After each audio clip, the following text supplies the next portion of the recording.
Hello and welcome to the Life Vision Lab podcast, everyone. I am your host, Shweta, and before we begin today's conversation, I want to take a brief moment to pause and reflect.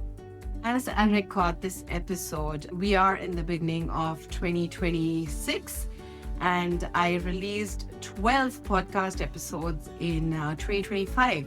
12 conversations that stretched me, taught me, and expanded me in ways I honestly did not expect. In just under 3 months, this podcast has crossed close to 800 downloads and is inching closer to 1,000. And while these numbers do matter, what matters more is what this journey has reminded me of. Sometimes when you don't push yourself just a little beyond what feels comfortable, you don't realize that your videos and your voice and whatever you choose to do actually matters, that your story matters, that your perspective matters. And I think that's what I realized, and that is what this podcast has helped me realize. And I'm sharing this not to celebrate myself, but to encourage you. As we step into 2026, I hope you let yourself get a little uncomfortable. I hope you say yes to the thing you keep postponing. And I hope you begin working with wellness, not as a luxury, but as a foundation for how you live, lead, and show up in the world. And that brings me beautifully into today's guest. Today, I'm joined by someone who made an impression on me from the very first moment we met. I met Oliver for the first time at a friend's wellness workshop, and within minutes of meeting him, I found myself in tears. Don't worry, he didn't say anything or do anything dramatic, but because of the presence he carries. Oliver led a very heart-opening meditation that day, followed by a song he sang live. And something in that moment cracked open inside me. I experienced a deep emotional release, one that I'm still grateful for to this day. Every time I have a release like that, it unlocks something deeper within me. A layer I didn't even know, or didn't even realize I was holding. And that day, Oliver's voice created that space for exactly that. His work is soulful, his voice is beautiful, and his message around peaceful prosperity, presence, and ending the internal war feels especially important for the times we are living in. Oliver is a guide, coach, an author who helps people reconnect with themselves, expand their inner capacity, and create success that does not come at the cost of their peace. Oliver, I am so grateful to have you here. Welcome to the Life Vision Lab podcast. Thank you, Shweta. What a beautiful way to open up this conversation. And congratulations on the 12 episodes. Thank you. 2025. It is to me, it's a breakthrough because especially from the moment that we shared and your contribution to the conversation, and I think a lot of us can really respect how big it is to share our voice, to use our voice, and sometimes we don't realize the type of effect that we can have just by sharing our story, sharing our insights, or asking really deep and potent questions. And I think you being able to have conversations over the past 12 months and to create them in a way. Months, actually. How often? 3 months. So 3 months is when That's what you did? Yes. So I was thinking one a month. No. Okay, so I started the podcast end of September, and I released one episode every week. So I managed to do 12 episodes in the last 3 months of the year. Wow, forgive me.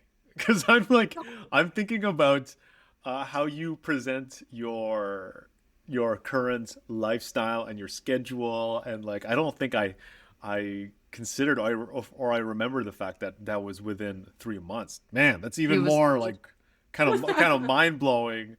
So well done, congratulations, and Thank you, Oliver. And honestly, I think it's divine guidance, it's divine blessings, and that's what I want to highlight in this conversation, which I know you and I are going to be covering a lot. The minute you accept the role you have in this world and you want to put your gifts out there, whatever that gift may be. For me, it was putting my voice out there and having some conversations that encourage people to look within and to realize there's so much more to our life than just waking up in the morning, eating, running to work, coming back, and just going through the motions. I think there's so much more deeper. We are meant to do deeper work on this planet. And so I think for me, and thank you for recognizing that, Oliver, but honestly, I think I could do it only because of that divine intervention. There's no way otherwise I could have managed putting out 12 episodes where overnight I was like, I'm launching a podcast and here are the 12 episodes. So it's been quite a journey. And to me, what that tells me, and I could be wrong, but it feels like that was 3 months, that was years in the making. Yes. Because something made you reach this tipping point, and it just came out in a burst of Exploded. self-expression and exploration and conversation.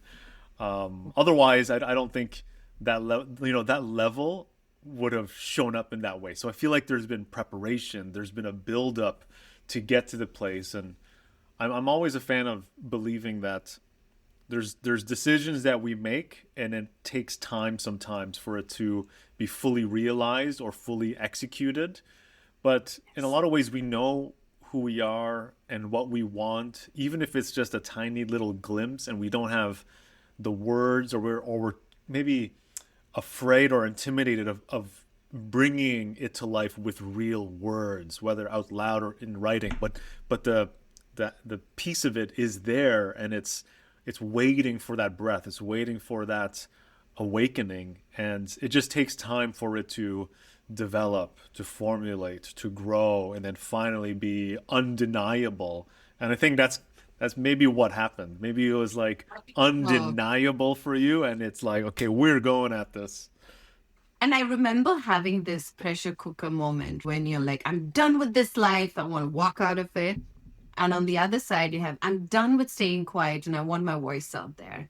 And the minute I took that step, Oliver, oh my God, there's no looking back now. And so I am very excited for our conversation. Today is going to be all about you, your teachings, your wisdom that you're going to be sharing with us, Oliver. And I promise all of you, he's going to be singing for us too, which I am most excited about. And so, Oliver, many people listening here today are successful on paper, but feel tired, feel tensed, or quietly disconnected. I was one of those too. I'd love to, I'd love you to start with your story, and then can you take us back to that moment in your life when you first realized that something wasn't working anymore, even if things looked fine on paper? Yeah, I think it's so important that we take a look at what our origin is and where we come from. And I think, especially in conversations like this, to hear aspects of ourselves through the life and the experiences of somebody else, because ultimately we're all here to support each other. Our healing, our growth, our transformation is next to impossible in isolation. So I feel like the fact that we have tools like this, podcasts and books and YouTube, so much of it, when it comes to the purpose of the conversations like we're having today, it's to find like who's going through, or who's gone through what I'm going through, who could speak life and add texture and depth and understanding to something that I'm going through. Because I think when we can hear ourselves, aspects of ourselves through the eyes and through the journey of somebody else, there's an important sense of like not being alone. And I think that's Yes. one of the most difficult experiences in this life, is feeling not understood, not feeling known, not feeling loved, and feeling very isolated. And so, yeah, no, I think it's an important part of the conversation. And for me, I had that experience of just going through the motions that you brought up during the intro. If we rewind, which is kind of crazy now, it feels it's actually like 2 decades ago. Wow. The beginning, I guess, for me was I was going through the motions and I was just following the path that I was supposed to. I come from immigrant Filipino parent, family who is a very big family, very supportive, but ultimately getting to the place where I could go to university and go after a degree was highly sought after, even though there wasn't really a heart centered purpose around it. It wasn't something that I desired. It was just like, oh, this is what you're supposed to do. And I found myself in university, and while I was there, I was lucky enough to get a job at a car manufacturing plant, which is nearby, and they paid Mm-hmm. very generously. And at a very young age, I was making so much money, and working only part time, and I was working on my degree, and I was able to expose myself to here are people who have secure, high paying jobs working on an assembly line, and yet they're all miserable and complaining and exhausted and unhappy. And I'm just like, well, this is supposed to be the path. And I go to university, and there's no one around me, like a professor or a colleague or a fellow student who was on a path that made sense for me to want to replicate. There wasn't a degree or a field that I felt compelled to move towards. And it just started to make me ask questions of like, there's something wrong because I don't see anything worth replicating for my own life. Like what? Because you couldn't see fulfillment in any of their lives, right? Yeah, but it's not like I had an example of someone or Mm. people who are fulfilled to compare it against. I just felt like, well, if I'm going to invest all this time and I'm supposed to be making these important decisions, this something is wrong, this something is broken. And that ultimately was when I hit this point where I started questioning. I'm just like, okay, well, if I am going to follow any of these paths, where does it lead me? Where does it take me? And I did not like where that future path was leading me, and it had me start trying to find answers on my own. So this is before podcasts, before YouTube, before Audible. You had to actually go to a bookstore. So here I am, 19 years old, going to a physical bookstore, browsing and browsing, and then starting to pick up books to learn about myself, personal development, to learn about different paths of living spiritually, in business, with investing, with real estate. And it opened up my eyes that there are other ways of doing life. And the one that really screamed at me was entrepreneurship. And it traced back to a childhood dream that I had forgotten about, that I was like, wow, you know what? I had dreams of wanting to be in business for myself, wanting to be an entrepreneur, and I had forgotten all about it during my teenage years. And here it was reinvigorated, and I just kept consuming book after book after book. And like talk about being alone.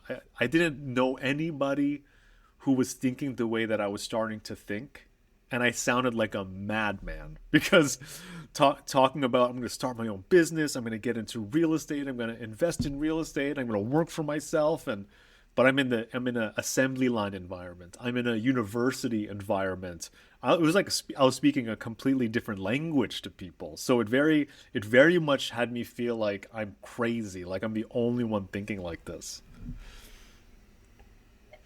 How did that? So, when did you then realize that you got to take the reins in your hands and run? And you're the only one who's going to be there for yourself if you have to be successful. Yeah, I think for me, I just kept thinking, well, if I try to continue this path, finish my degree, and then I get into business, it just felt like wasted opportunity that Mhm. I could be learning and developing the skills and the experience of actually being an entrepreneur.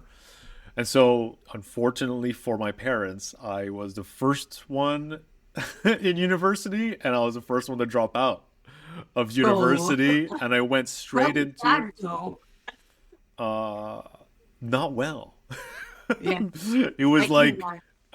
it was so disappointing. And I think Was that realization sudden or did it unfold slowly over time for you? it Like when actually you were happened studying? it actually happened pretty quickly. Oh, okay. It was meant to. Maybe youth was on my side, being naive or being a dreamer. I honestly I don't know what I attribute it to, um, except for the fact that it was actually the first time I felt like myself in a long time. I Right. felt awake. I felt inspired.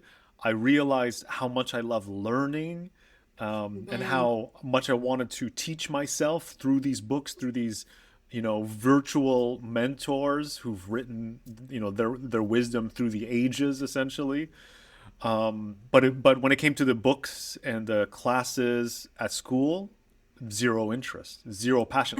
I felt the difference, like going through the motions and kind of dead inside versus Mm. something starting to burn inside of me and starting to wake me up and wanting me to invest my time, my energy, and my money to seek education and training outside of myself and to build relationships outside of myself. And so it was really when I saw people who were actually self employed, building Mhm. businesses of their own, quitting 9 to 5 jobs to start companies, investing in real estate. When I exposed myself face to face, not just in books, not just in theory, but real live people who were doing these things and taking these risks, that's when it invigorated me and it inspired me to get to the place of now's the time. I need to do this as soon as possible. So uh, at 21 is when I dropped out and I went into the corporate world in a $1 billion recruiting firm, which taught me a lot about sales and generating business, which I believe is important if you want to be self employed or be an entrepreneur, start a business. But I did not, Shweta, I did not last in that environment. This big corporate environment, I felt excited to learn and to move forward, but I felt also trapped with how tiny of a scope my role was. And I wanted to Mhm. see A to Z. I wanted to experience and learn and get my hands dirty and everything. And it moved me into, I was actually uh, recruited by a friend of mine who had taken over a small company, and he was just a solopreneur. And he wanted me to be Mhm. the second person in the business. And now I was Wow. able to see from beginning to end, like Mhm. sales, marketing, delivery, service, like creating offers, doing so many different things, also in the recruiting field. And this was as I was building up my experience and my relationships, and then my confidence to start my own company when I Mhm. was 23. And that's when I went Wow. off fully on my own, started my Mhm. real estate business, and it wasn't on my own. I had a business partner, Okay. and I also had a mentor Mhm. who I believe, if it wasn't for him, we wouldn't have gotten the start that we got, and it really catalyzed us being able to, to be able to pay ourselves, to experience what it's like to create a business in my mind and believe that something has value, and then to have it be realized and have it be turned into paychecks, turn it into like actually we're supporting It's just ourselves. so empowering, right, to even do that. Yeah, it was incredible, and I'll always be grateful for that first experience.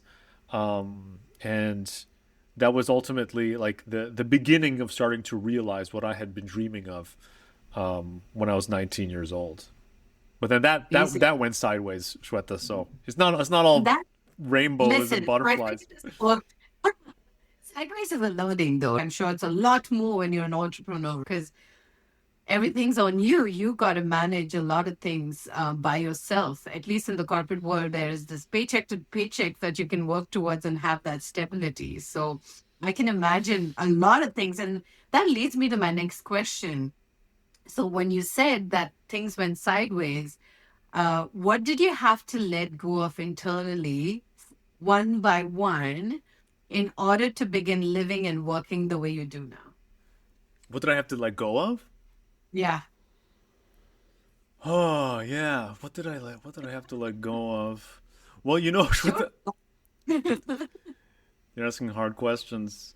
And it's, you know, this real estate investing company was everything I had dreamed of, and we were headed in the direction that we had envisioned, and I could picture what the next 30 years of my life was, and we were doing it, and yet I was like finding myself unhappy. I was finding myself exhausted. I was back into the place of going through the motions, and I'm like, "Wait, how am I feeling this again? I thought this was my path. I thought, you know, I've created this and this is what I was dreaming about. Why do I feel like that?"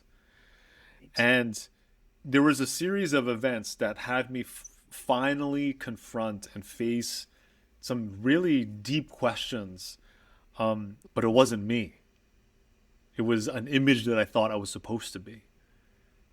So And and you began shedding those layers one by one, which then comes to the term where you say, in layman terms, things went sideways, but no, it was redirection towards what you meant to do, which is what you do today. it was a redirection because it was Yes. like, wow, so I could be doing well on paper, like you were saying earlier, and yet be Mm. spiritually bankrupt. Yes. And when I confronted that, that's when you know, I look back and it was asking God, like, where are my gifts needed? There's a greater purpose for my gifts. If we experience something, a deep healing, a Mhm. transformation, we're just the type of people to use our own experiences and our stories to be of service with others. And so it kind of just turned into that. It was like, wow, I was able to see different conversations and moments I shared with people where like you and I, when we first met, you said you were moved to tears. I saw many moments of people who were inspired or in tears or encouraged or reawakened just from a conversation with me. And I'm like, huh, is that what I'm supposed to be doing? Am I supposed to spend time with people and help them see something about themselves? And like, wait, what about my experience of being successful but spiritually bankrupt? Is there, and so that's kind of how the coaching and being a guide started to formulate and come together, was noticing that I was already doing it informally, but now there was a deep pain that I had experienced and had dedicated to working through and processing. And it helped me empathize even more that there's so many high achieving people out there who are at war with themselves and no one even realizes. It's like, oh, Mhm. wow, Oliver, you're doing great. You're killing it. You're amazing. Yet behind the scenes, I'm like, I hate myself, or I'm not doing enough, or I'm barely even trying, or I'm procrastinating. And so those two worlds of like looking good on the outside or being applauded, but on the inside, you're just like, this is not even me. Wow, Weird. but does feel like it's enough. There's something more I'm meant to do. There's this nagging feeling. So I love the word you used, or other two words, spiritually bankrupt, especially in the times we live in. I think it's so important people understand that it actually means something. So, Oliver, give me an example of what does it mean to be spiritually bankrupt and what does it mean to be spiritually abundant? When I think of spiritual bankruptcy, it sounds such a strong phrase, and yet you can see the signs of it. Mhm. And I think that's what's important, is what are the signs of it? What are the symptoms? What are the indicators of spiritual bankruptcy? And it's similar to what you had alluded to in the beginning, but we'll go a little bit further. There's a tangled mess inside of you that's slowing you down, that's preventing you from seeing yourself clearly. If you don't have a level of peace within, you're just already working against yourself. One of my clients, he's a sailor, and we love his sailing analogies. He has so many beautiful analogies. But imagine you're on a sailboat, and yet you're leaking water. Water's coming into the sailboat, and you're trying to travel a long distance, and you're encountering different elements, right? Weather and wind and rain and storms and waves. and yet there's water filling up in the boat. Like that's a big problem. How are you supposed to get anywhere? So you can be trying your hardest, or even like you could be like with a paddle. You might even just be canoeing. You can be trying your hardest, putting so much effort into it. But if you don't take care of the fact that you're leaking all this energy, you're wasting all this energy, you're not going to get anywhere. And so that's, to me, spiritual bankruptcy is you're at war with yourself. And being at war with yourself is your your mental bandwidth, your energy, which I believe is your most valuable resource. We had a meditation practice together when we first met, and I think we all realize that there's a war on right now for our attention. There's billions of Yes. dollars and lots of technology trying to capture our attention. You know, Mhm. so your presence, your attention, your mental energy, which is needed for you to do some of your greatest work, or just to be the most loving, peaceful, present version of yourself. It's, you know, we're losing it because of that internal battle that no one sees, but we carry it. I remember when I began this spiritual evolution, or on this path of spirituality for me, was when 2017. I'm going to do my CFA. I'm going to really knock it out of the park in the investment world. I'm going to be the best portfolio manager. And I had a 2-year-old at that point, wasn't caring enough for my body, my mind, studying late hours. And I realized in 2017, when my body broke down, and I was having suicidal thoughts. And I'm a very Hmm. happy person. Naturally, I'm a very optimistic person. That to me was an indication something's not right. For me to have gotten to that point of having suicidal thoughts on what's my life worth, there's something deeply wrong. But on paper, heck, I'm doing great. I had an amazing family. We owned 2 homes. We were like really rocking it. And so someone would have looked at me and said, "What is wrong with you? You have everything you need." And so that's when I started digging deeper, like you said, learning. So not the textbook. So I set aside my CFA and I decided, no, this is not my path. This is not what I want to study. I want to study myself. And that's when I got deeper and I realized what I want to do is, like you said, with people, how do you give back? How do you be of service? So I've reached a point now, and I think Hina and I, we touched upon it, Oliver, when we were talking, that that place that I was in to where I am today, so much peace. And now having space to do more, which is like the podcast and teaching yoga, etc., which again, 5, 6 years ago, I would not have even dreamt of accepting that this is my path. Like you said, that people feel validated, that you're not alone when you're going through these questions. Yes, on paper it looks amazing, but I think your soul is calling for more.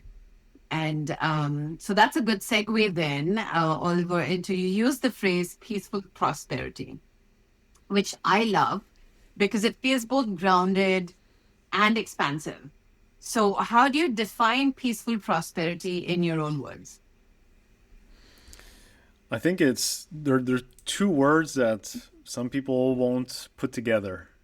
Right. I And I agree. feel like part of somehow we've been built into or indoctrinated into thinking a life of purpose and meaning and fulfillment means being impoverished, doing work for free, volunteering, taking a pay cut. I feel like that's somehow we think that a life of meaning looks like that, and so that's kind of why those two words are so beautiful for me, because in one way, prosperity can look like an exterior reality, but to me, it's more of a daily. It's a daily experience. It's a daily fruit of your life, which is that's the reason why I wrote my book, The Daily Prosperity Method, which is what's a prosperous day? Like what conditions need to be met? What practices? What releases? What can a day that's prosperous look like? Not to get to some end point or some future point, but each day could be its own unit, its own fulfillment of that prosperity. And that's just, it's that sense of uh, having well-being, of having a sense of integrity. It's knowing that you are doing things that are utilizing your gift for good, where you're able to let go every day. And so to me, prosperity is so much the balance of the interior experience of that sense of being alive and participating in life. And I think, Yes. I thank you for sharing that it's heavy to talk about topics like suicidal ideation. And it's something that haunts me still, to know that there's, I think, last time I checked, I believe it's 800,000 people take their life every year across the world. And multiple times that. I think it's up to, I can't remember what the number was. I remember being so astonished. I think it's like 16 times that people actually are thinking about it. Like multiples. And it's like, what is that? I don't know. I'm not an expert at it. But I have to believe that a part of it has to do with, do I make a difference in this world? Does my life even matter? And so I think a part of experiencing prosperity is feeling like you matter, feeling like me being here on this planet with the unique constellation of human beings that I get to be a part of, my spouse, my children, my family, my workplace, my community, that I matter to these people, that my presence, my voice, the space that I hold, it actually makes an impact. So I think prosperity is that. And I put peaceful first because I feel like everyone thinks that you got to get to a certain circumstance or milestone or number in Peaceful. the bank, and then you'll get peace. I think, in my group session this morning, the conversation was around like deserving and earning, Mhm. and like, why do I Mhm. have to deserve love? Why do I have to earn love? And it's so interesting, right? Like, really, we have to do some song and dance, some performance to gain this thing that we are love. And so I think Yeah. peace peace to me is, it's not that life is perfect, it's not that life is free of friction, it's not that life doesn't have these challenges and these obstacles, and that you won't be doing hard things. But I feel like peace, from in my experience, is that there's a level of quiet, there's a level of spaciousness, there's a level of Mhm. stillness that comes from being able to be with life the way it is. Yes. And that presence, right? Just being present in that moment, which actually is in itself peace. Yeah, I think the moment that we can be present, then we've evaporated all the shoulds about life. Yes. There's no more, oh, she should have been this way, he shouldn't have been that way, this should have happened some other way. Like, that's resistance. We are not able to be with reality. And I'm not saying that's easy, but to have a certain capacity, and it grows as you practice it, but there's a certain capacity that you can develop and grow to just be with and breathe with life exactly as it is in this moment. And so I think there's a And feel all calmness. the love, right? And feel all the abundance around you because, like you said, you don't need a certain number in your bank account or certain number of people to come and say they love you. I think it's we are love and we are abundant. And I think looking at the inverse of these things is, we need to honor it, right? Like, if you want peaceful prosperity, you have to acknowledge that there's a war within, and that there's an innate sense of being unworthy and undeserving. Mm. That's with that we carry, all of us. There's a scarcity that we have in Yes. all of us, of not enough, not doing enough, not being enough. And I don't think we can ever sever ourselves from that part of our human nature. I don't think we Right. can get rid of it, but it's recognizing, oh, it's a regular human thing that I have parts of myself that are in friction with themselves. Oh, it's a regular human nature thing that I'm looking for more and wanting more. I'm not doing enough. I'm not being enough. I want to be better. It's like, yes, all those things are true. And at this moment, you have everything you need, Yes. and nothing is missing. And each day could be its own experience of an embodiment of that joy, of that love. And so it's kind of like, human and being, right? It's there's we have both parts of our nature, right? We're Yes. spirit and we are human, but we Mm-hmm. have both. One's Mm-hmm. not better than the other. This is how we've come into existence. Right. Beautiful. And so let's make this very practical for our listeners, Oliver. If someone is listening right now and thinking, this resonates, but I still have responsibilities, deadlines, real life pressures, what is that one small shift or practice they can implement this week, today, to begin ending that internal war? Yeah, no, and I think, yeah, it sounds like, oh, that's really nice, Oliver. That's really great. But, well, I mean, one of my clients, and this is a story that stands out for me.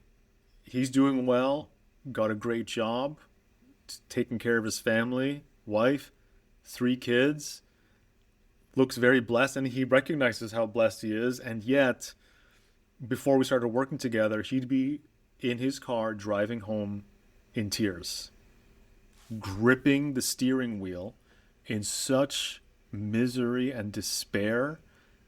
And yet, he would wipe the tears from his eyes and open the door to his home, smile, and be the leader, the protector, the provider, and no one has any idea how heavy, how big his demons, his internal demons are. And so I think we have to be honest with ourselves that it doesn't matter how things look on the outside. We all carry stuff in the inside. As much as we want to actively avoid it and not look at it, we have to realize that confronting it is actually it's an act of boldness. It's an act of courage to be like, okay, what is underneath the bed? What is in the closet?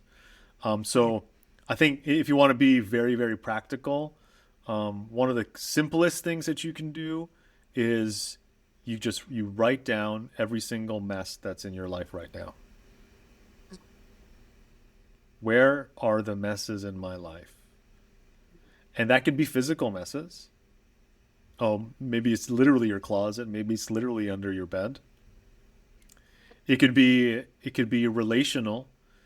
Oh, this conversation I've been avoiding, this relationship I've needed to mend, this apology that I have to make to somebody, um, a boundary that you let other people step all over, that you need to set, that you need to clarify, that you need to enforce. It's like, oh my gosh, this is exhausting. I've been letting my clients, my coworkers, my family members step all over this boundary. They don't even realize it's a boundary because I'm such a pushover.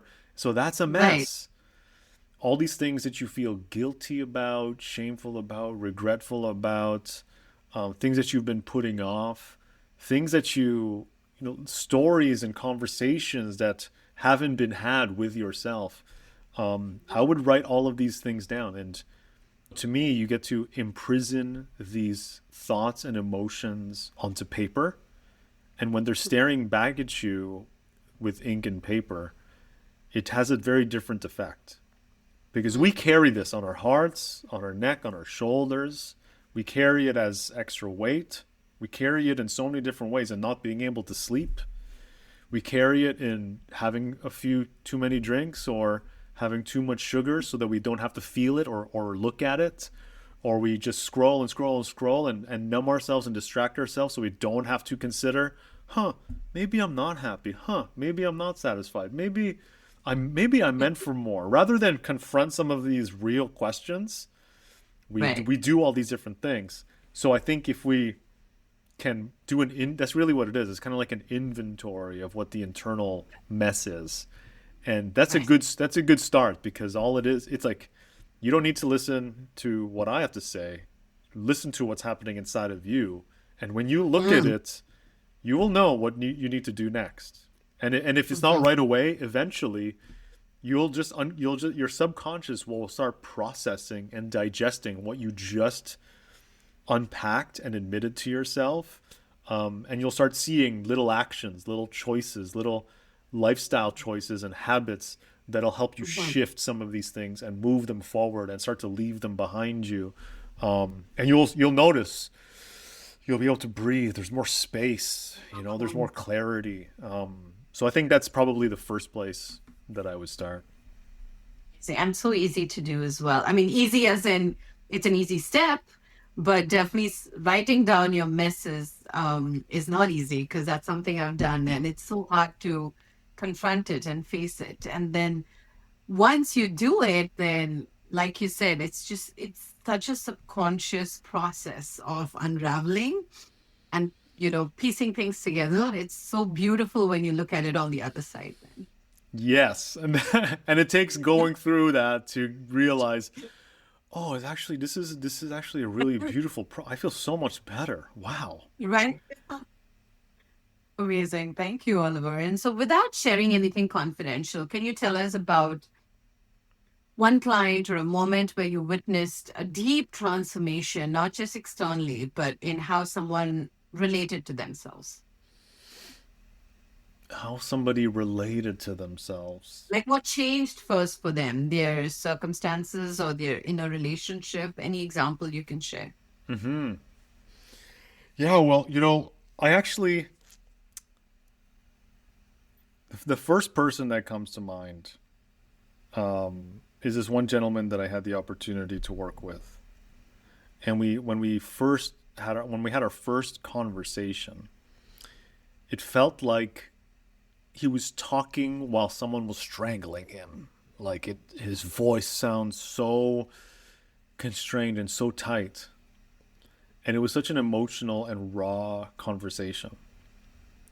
And this person, from so many different angles, you look at him, he's doing well, right? He has investments and a job, and he has all these other accolades, and yet the reason why he finally set up a conversation with me was he'd been reading books and watching YouTube videos and listening to podcasts, all self-help stuff, Mhm. and it's been making it worse for him. Mhm. It was making things so much more unbearable, because it's Mhm. like you read all these books and then you look at your own experience of your life and you're like, something is wrong with me. I can't just Mhm. switch my mindset. I can't just give myself positive affirmations. I can't Right. just, and it's not, none of it is working. Well, if these books are popular and these podcasts, and yet how come I still feel like this? And one of the first things that we did when we started our work together was to help him recognize that he was at war with himself. That deep inside, that whether it was, there was a failed relationship, a spouse who passed away, there Mhm. was many, many difficulties along the way in terms of expression of career Mhm. and what to do next. And it was just like, it just goes on and on. We all have so much stuff. And a Mhm. lot of it wasn't fully, I think if you're a high achieving person, you're a leader, you identify yourself as, someone who is of service to other people. It's difficult to acknowledge that you're angry. Mhm. And we don't want to be angry. We don't want to Yeah. we don't want even want to see that we know that you should be happy and grateful. You should be a good Yeah. person. And Mhm. yet, if the truth is there's a big FU inside of you, Mhm. like, Yes. to whether it's your parent or your ex or your boss or to God himself. And We sometimes all of that put together. Some of it, a lot of the times it's all of it, and it's like, I am a terrible person to have that level of anger, and Mhm. towards these people and towards God, even to have that much. I shouldn't feel that. I'm not supposed to feel that way. Just Be Right. positive. Think You push it positively. away. And then that Yeah. reinforces. It's like, why are you trying to think positive? Because underneath, you're actually in despair. Yes. And so it reinforces it. It actually makes it even stronger. So you know you're BSing yourself. You know you're lying to yourself. That self deception, it feeds it. And so when we finally acknowledge, look, I think there's anger there. I think there's a level, and it's not that anger needs to be expressed. Oh, you gotta let it out. You gotta tell that person. You gotta. I think that's so. It's irresponsible. You see it online. People are so. Angry They're not all the time. discerning. Yeah, they don't know how to Yes. discern what needs to be discussed, what needs to be said. I think we need to learn how to experience it. Yes. How do we teach ourselves to experience the genuine emotion of anger that we have, maybe with ourselves even, right? And if No, we I think it's also the way, I didn't mean to interrupt, but this comes to mind when you're saying this. I don't think we are ever taught as children to process such strong emotions. You're asked to stop crying, stop shedding tears, don't be a girl, don't be a wimp, don't fuss around. So you're always taught, most often, at least in the families I've seen around me, where it's not okay to be angry, it's not okay to have strong emotions. And so I think one of the ways we need to change is change how you raise children today. Tell them it's okay to process your anger, but teach them how. How do you process your anger? Then how do you channel it? Not and learn to be discerning on how to express it. So I Mhm. think you bring such a valid point there.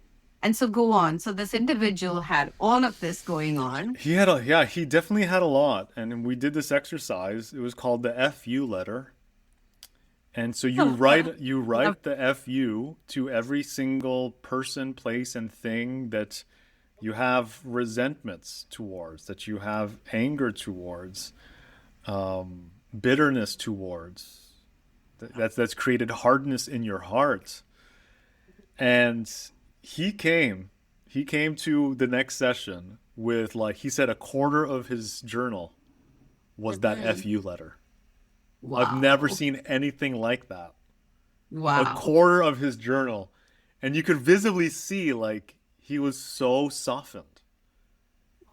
His jaw, his face, his voice, there was like, and once that was starting to be behind him, not that it goes away completely, but he was able to recognize like, oh wow, I didn't realize I had this monster that I was trying to hold back inside of me. And Mm. actually, it wasn't even a monster. It was just this part of myself that wants to keep me safe and keep me protected. And that's why it's angry.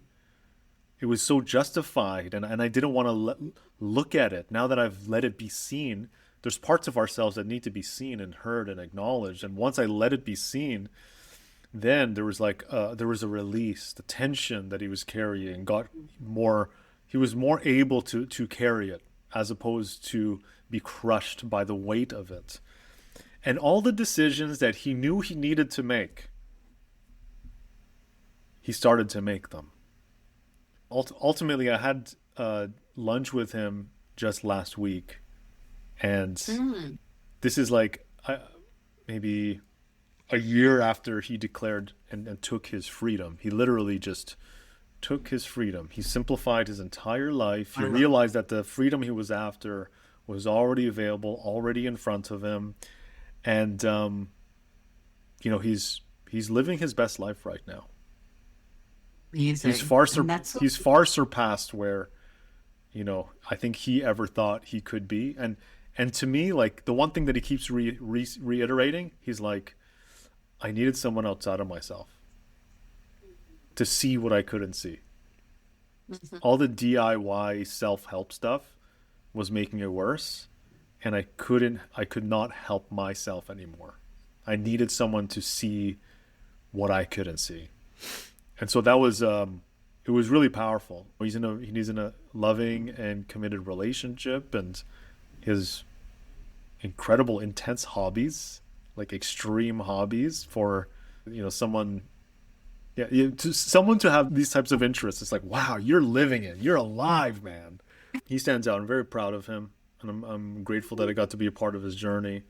It took time and it took a lot of energy. It took a lot of work, but I do believe when we resolve all these things that are inside of us, it moves things out of the way that we can just be who we already are, which is And it we're just powerful. lightens you, right? It lightens you, it brings that spring in your step.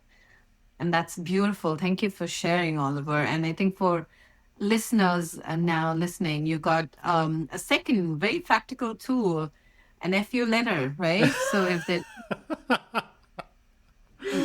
you want to write an FU letter, you can get to it right now. But also very importantly, I think working with a person is so important when you're going through some really hard things in life, especially when you reach a point where you've tried everything. I think that was something that really helped me too. I needed to work with someone outside of myself to gently guide me back to myself. I think it's so important, and we don't. And yes, technology is great. Podcasts are great. There's so much AI information out is there. so great. Yeah. Everything is great, but I think they're all initiators that push you to start and begin work on yourself, but do it with someone you know and you trust, because that's going to get you exponentially ahead in your journey, I think, versus doing it just by yourself. Yeah, and I So think that, thank that you. that circles back to the point that I made earlier, right? It's like our healing, our growth, our transformation is next to impossible when in isolation. Yeah. Yeah. So thank you again for sharing that. And before we continue, I want to intentionally create some space here, Oliver.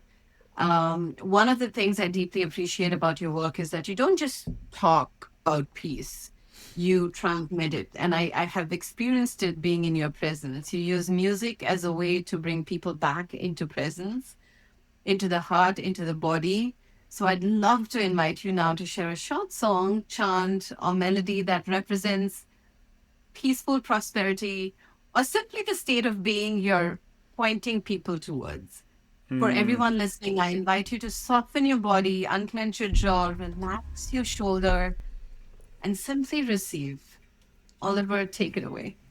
Okay, we'll give this a try. Okay, wonderful.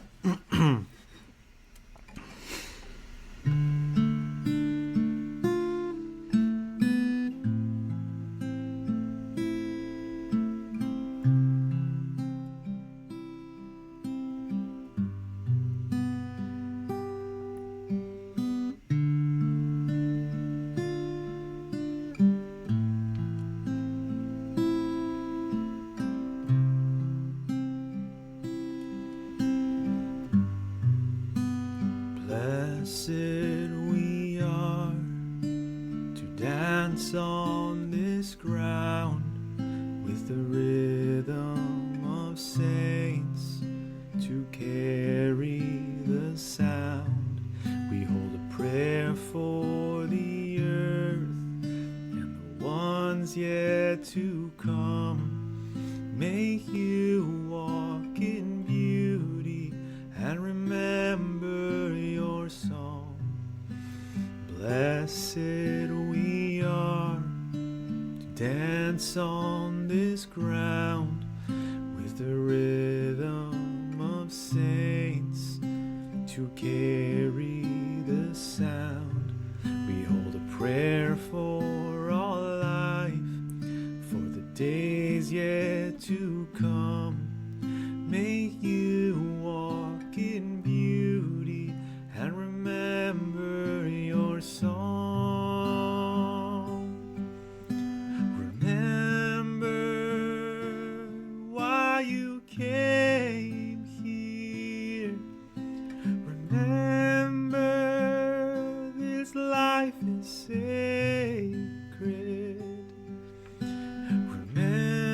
Remember why you came here.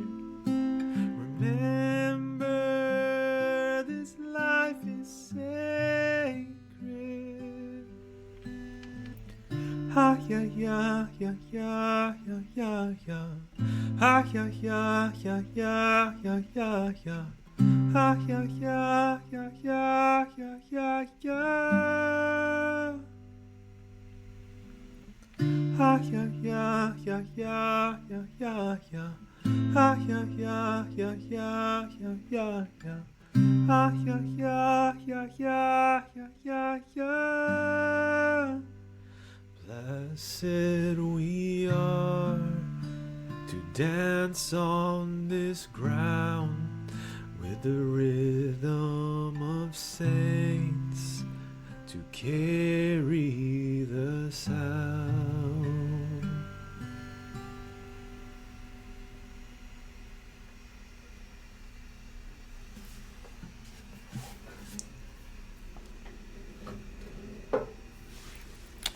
Gosh, that was beautiful.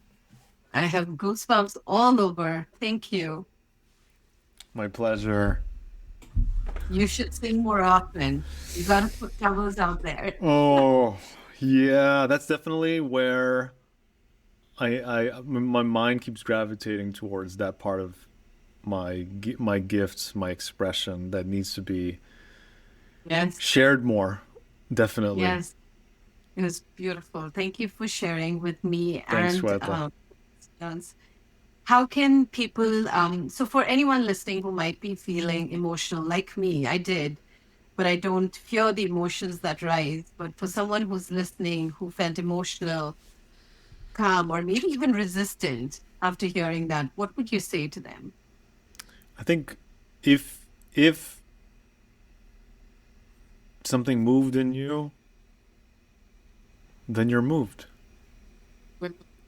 I don't know if we need to analyze or ask why, but I think it's important in an age where I feel like we can be over inundated with consumption and numbing ourselves and avoiding ourselves.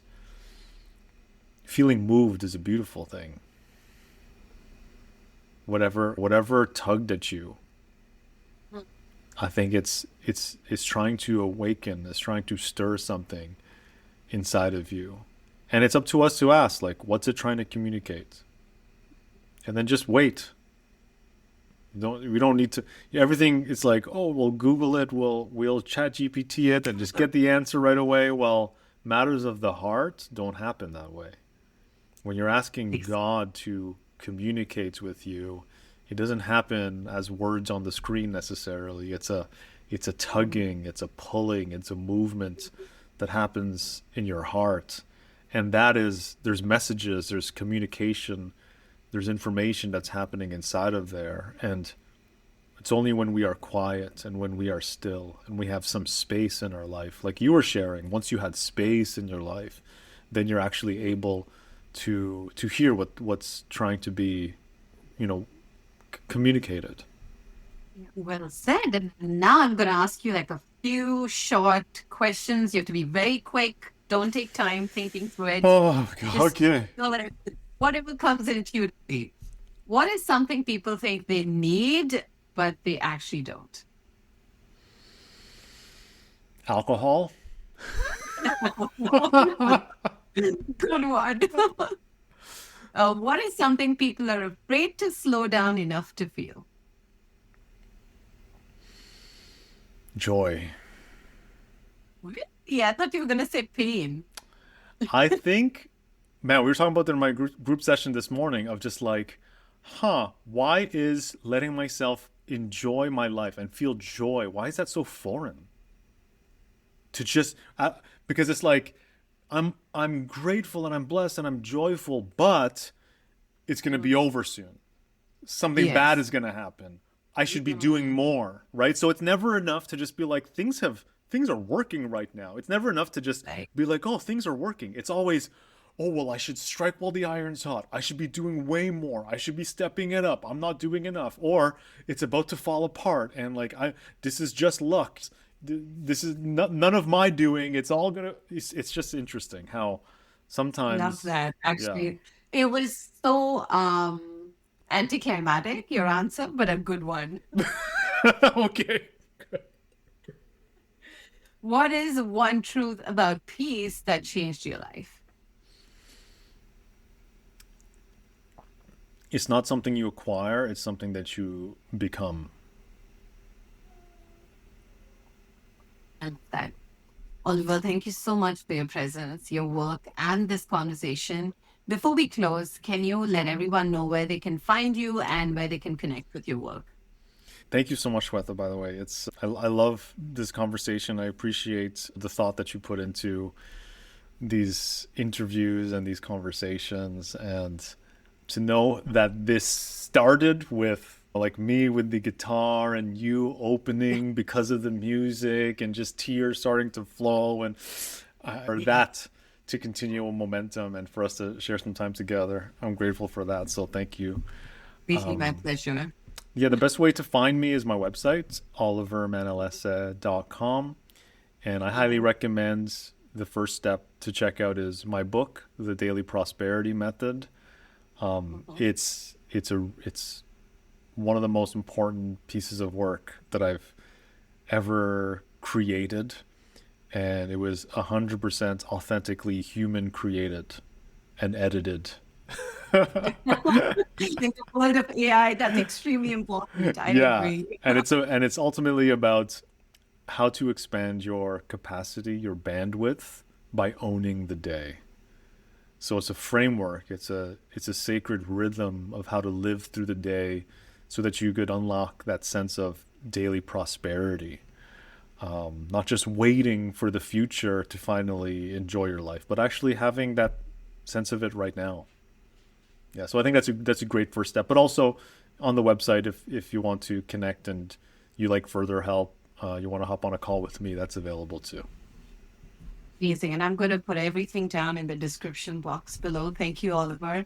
Thank you for listening to this episode on the Life Vision Lab podcast. If this conversation resonated with you, I invite you to share it with someone who might need a little more peace, a little less pressure in their life. And remember, clarity is not something you chase, it's something you return to. Until next time, take a breath, take care of yourself, keep living your life vision. Thank you.